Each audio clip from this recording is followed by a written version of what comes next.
அத்தியாயம் 24.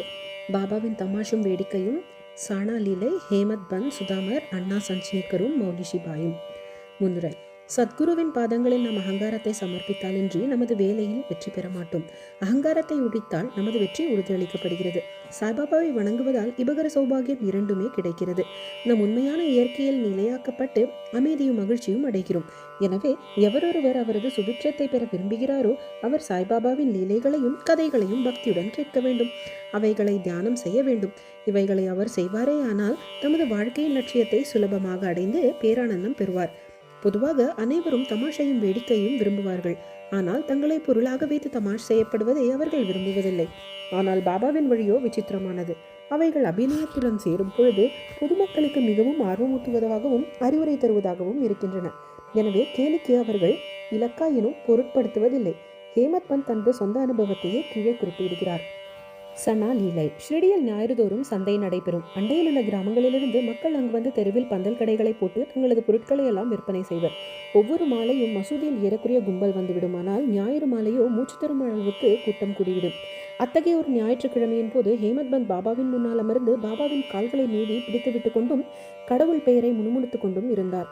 ஷாமா பாபாவின் இடது பக்கத்திலும் வாமன் ராவ் வலது பக்கத்திலும் இருந்தார். அப்பொழுது ஷாமா சிரித்துக்கொண்டே அண்ணா சாஹிப்பிடம், பாரு, உமது கோட்டின் கைமடிப்பில் தானியங்கள் இருக்கின்றன என்று கூறிக்கொண்டே அவர் கோட்டு மடிப்பை தொட்டு அங்கு தானியங்கள் இருப்பதை கண்டார்.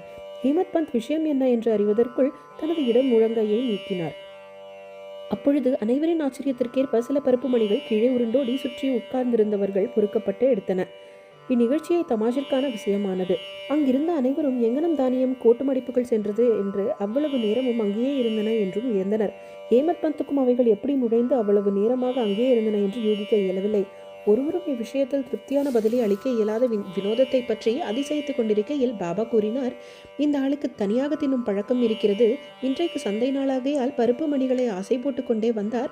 அவர் பழக்கம் எனக்கு தெரியும். அதற்கு இதுவே சாட்சி. இவ்விஷயத்தில் வேறென்ன ஆச்சரியம் இருக்கிறது? ஹேமத் பந்த் கூறினார், பாபா, பொருட்களை தனியாக தின்று நான் அறியேன். பின்னர் ஏன் என் மீது கெட்ட வழக்கை ஏன் சுமத்துகிறீர்கள்? ஷிரடி சந்தையே நான் இன்னும் பார்த்ததில்லை. இன்றைக்கு சந்தைக்கு நான் போகவே இல்லை. பின்னர் எங்கனம்தான் பருப்பு மணிகள் வாங்கியிருக்க முடியும்? அவைகளை வாங்காத பொழுது எப்படி நான் உண்ண முடியும்? எனது அருகில் உள்ளவர்களுக்கு பகிர்ந்து கொடுக்காமல் நான் ஒரு பொழுதும் எதையும் சாப்பிடுவதில்லையே என்றார். பாபா, அருகில் இருப்பவர்களுக்கு நீர் கொடுப்பது உண்மைதான். ஆனால் ஒருவரும் அருகில் இல்லை என்றால் நீரோ நானோ என்ன செய்ய முடியும்? ஆனால் நீங்கள் உன்னுள் முன் என்னை நினைத்துக் கொள்வீர்களா? எப்பொழுதும் நான் உன்னிடம் இருக்கவில்லையா? பின்பு நீர் உண்ணும் முன்பாக எதையேனும் எனக்கு அளிக்கிறீர்களா? நீதி. இந்நிகழ்ச்சியின் வாயிலாக பாபா நமக்கு என்ன போதிக்கிறார் என்பதை கவனத்துடன் நினைவில் வைப்போமாக. புலன்கள் தரும் தேவைகளை அடையும் முன்னதாகவே மனமும் அறிவும் அவைகளின் பலன்களை அணிவித்து விடுகின்றன என்று பாபா அறிவுறுத்துகிறார். முதலில் பாபாவை நினை. அதுவே உன் மனதில் நிலை கொண்டுள்ள அவருக்கு நிவேதனம் செய்யும் முறையாகிறது. புலன்கள் முதலியன தங்கள் தேவைகளை அடையாமல் இருக்க இயலாது. ஆனால் அவைகள் முதலில் குருவுக்கு சமர்ப்பிக்கப்பட்டால் அவைகளின் மீதுள்ள பற்று இயற்கையாகவே மறைந்து விடுகிறது. இவ்விதமாக ஆசை, கோபம், வெறுப்பு முதலியவை பற்றிய நமது எல்லா எண்ணங்களிலும் முதலில் குருவிடம் சமர்ப்பிக்கப்பட்டு அவரை நோக்கி செல்லுதலும் பயிற்சியானது அளிக்கப்பட்டுமானால் எல்லாவித எண்ணங்களையும் களைவதற்கு கடவுள் உதவி செய்வார். பொருட்களை அனுபவிக்கும் முன் பாபா அருகிலோ அல்லது அருகில் இருப்பதாகவோ நினைத்து கொண்டால் அப்பொருள் அவர் அனுபவிக்கத்தக்கதா அல்லவா என்ற கேள்வி உடனே எழும். பின் அனுபவிக்க தகாதவை எல்லாம் நம்மால் ஒதுக்கப்பட்டு நமது தீய பண்புகள் அல்லது செயல்கள் நம்மை விட்டு மறைகின்றன. நமது பண்பும் வளர்கிறது. பின்னர் குருவிடம் உள்ள அன்பு வளர்ந்து தூய ஞானம் துளிர்கிறது. இந்த ஞானம் வளரும் பொழுது நான், எனது என்ற எண்ணம் அழிந்து நமது அறிவு ஆன்ம உணர்வுடன் கலக்கிறது. பின்னர் நாம் பேரின்பத்தையும் திருப்தியையும் பெறுகிறோம். குருவுக்கும் கடவுளுக்கும் பேதமில்லை. அவர்கள் பேதம் காண்பவன் கடவுளை எவ்விடம் காண்பதில்லை. எனவே பேத மனப்பான்மையை ஒழித்து குருவையும் கடவுளையும் ஒன்றாக கருத வேண்டும். எனவே எண்ண மாறுபாடுகளை நீக்கி குருவை கடவுளாக வழிபட வேண்டும். இவ்வாறு நமது குருவுக்கு பணிவிடை செய்தோமானால் கடவுள் நிச்சயம் மகிழ்வடைந்து நமது மனத்தை தூய்மைப்படுத்தி நம்மை நாமே அறியும் உணர்வையும் அளிக்கின்றார். ரத்ன சுருக்கமாக முதலில் குருவை நினைக்காமல் நாம் எப்பொருட்களையும் பலனின் வழி அனுபவிக்க கூடாது. இவ்விதமாக பரிசு அளிக்கப்பட்டால் நாம் மனம் பாபாவால் நிறைந்து பாபாவின் தியானம் விரைவில் வளரும். பாபாவின் சகுனகுணம் எப்பொழுதும் நம் கண்முன் இருக்கும். பிறகு பக்தி, பற்றின்மை, முக்தி யாவும் நம்முடையதாகும். இங்கனமாக நமது மனக்கணக்கில் பாபாவின் ரூபம் நிலைப்படுத்தப்பட்டால் நாம் பசி, தாகத்தையும் இச்சம்சார வாழ்க்கையையும் மறந்து விடுகிறோம். உலகப்போக்குகளில் நமக்கு இருக்கும் ஞாபகம் மறைந்துவிடும். நமது மனம் அமைதியையும் மகிழ்ச்சியையும் அடையும். சுதாமரின் கதை. மேற்கூறிய கதை சொல்லப்படும் பொழுது ஹேமத் பந்த் அதே மாதிரியான சுதாமரின் கதையை நினைவு கூறுகிறார். அதே தத்துவத்தை இக்கதையும் விளக்குவதால் இங்கே கொடுக்கப்பட்டிருக்கிறது. கிருஷ்ணரும் அவரது அண்ணனான பலராமரும் சுதாமர் என்ற தோழருடன் அவர்களது சாந்திபதி முனிவரின் ஆசிரமத்தில் வந்து வசித்தார். ஒருமுறை கிருஷ்ணரும் பலராமரும் காட்டிற்கு விறகு கொண்டுவதற்காக அனுப்பப்பட்டனர். பின்னர் சாந்திபதியின் மனைவி அதே போல் சுதாமரையும் மூவருக்குமான கடலை பருப்புகளுடன் காட்டிற்கு அனுப்பினார். கிருஷ்ணர் சுதாமரை காட்டிலேயே கண்டபொழுது அவரிடம், தாதா, நான் தாகமாய் இருப்பதால் எனக்கு தண்ணீர் வேண்டும் என்றார். அதற்கு சுதாமர், வெறும் வயிற்றுடன் தண்ணீர் குடிக்கக்கூடாது, சிறிது நேரம் இளைப்பாறுவது நல்லது என்றார். அவர் தன்னிடம் கடலை இருப்பதாகவோ அதை சிறிது அவர் எடுத்துக்கொள்ளலாம் என்றோ கூறவில்லை. கிருஷ்ணர் களைப்பாய் இருந்தமையால் சுதாமரின் மடியில் தலை வைத்து படுத்து குரட்டை விட்டார். இதை கண்டு சுதாமர் தன்னிடமிருந்த கடலையை எடுத்து உண்ணத் தொடங்கினார். கிருஷ்ணர் திடீரென கேட்டார், தாதா, என்ன சாப்பிடுகிறாய்? சத்தம் எங்கிருந்து வருகிறது? அதற்கு சுதாமர், சாப்பிடுவதற்கு என்ன இருக்கிறது? நான் குளிரால் நடுங்கிக் கொண்டிருக்கிறேன். எனது பற்கள் தாளம் அடித்துக் கொண்டிருக்கின்றன. விஷ்ணு சஹஸ்ரநாமத்தை கூட என்னால் திருத்தமாக பாராயணம் செய்ய முடியவில்லை என்றார். இதை கேட்ட சர்வ வியாபியான கிருஷ்ணர், மற்றவர்களது பொருட்களை உண்ணும் ஒரு மனிதனை கனவில் கண்டேன். அதை பற்றி கேட்டபொழுது தின்பதற்கு ஒன்றுமில்லை என்ற பொருள் என்ன மண்ணா தின்பதற்கு உள்ளது என்று கேட்டான்.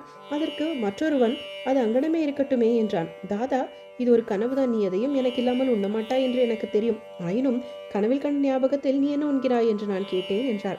சர்வ வியாபியான கிருஷ்ணரை பற்றியும் அவரது லீலைகளை பற்றியும் சுதாமர் எள்ளளவேனும் அறிந்திருப்பாராயின் அவர் அவ்வாறு நடந்து கொண்டிருக்க மாட்டார்.